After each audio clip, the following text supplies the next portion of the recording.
எந்த எக்ஸ்பெக்டேஷன் இல்லாமல் தான் கிளாஸ்க்கு இதுக்கு வந்த காலேஜ்க்கு வந்து எப்படி இருக்குன்னு தெரில. பட் ஃபஸ்ட் செக்ஷனே எனக்கு ரொம்பவுமே சந்தோஷமாக இருந்துச்சு. கருணாநிதி சார் வந்து ரொம்பவுமே சிரிக்க வச்சார், ரொம்பவுமே ஆனால் கரெக்டான கருத்துகள் சொன்னார். கம்பர் பற்றி சொன்னாங்க, நம்ம வந்து எப்படி இருக்கணும்னு வந்து சொன்னாங்க. நம்மளுக்கு லைஃபுக்கு தேவையான எல்லா விஷயமே சொன்னாங்க. நெக்ஸ்ட் வந்து சசிபிரபா மேமோட கிளாஸ் வந்து நான் அட்டன் பண்ணேன். ரொம்பவுமே மோட்டிவேஷனாக இருந்துச்சு. அவங்க வாய்ஸ் வந்து ரொம்ப லவுடாக இருந்துச்சு. அதனாலேயே வந்து அவங்களோட ஸ்பீச் வந்து டக்குன்னு என் மைண்டில் இதாச்சு. கருணாநிதி சார் வந்து அவர் கொடுத்த ஸ்பீச் எல்லாம் கொஞ்சம் மோட்டிவேட்டாக இருந்தது.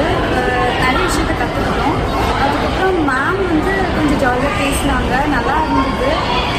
செல்ஃப் கான்ஃபிடென்ஸ்னால் என்ன அப்படின்னு சொன்னாங்க. அது கொஞ்சம் யூஸ்ஃபுல்லாக இருந்தது. நெக்ஸ்ட் எப்படி போகணும் அப்படின்னு ஒரு மோட்டிவேட்டாக இருக்குது. சார் கொடுத்த ஸ்பீச்சும் நல்லா இருந்துச்சு. மேம் கொடுத்ததோட அதோட எனக்கு அப்பா அம்மாவை எப்படி பார்த்துக்கணும் அப்படின்னு சொல்லி கொடுத்தாங்க. அதுவும் நல்லா இருந்துச்சு.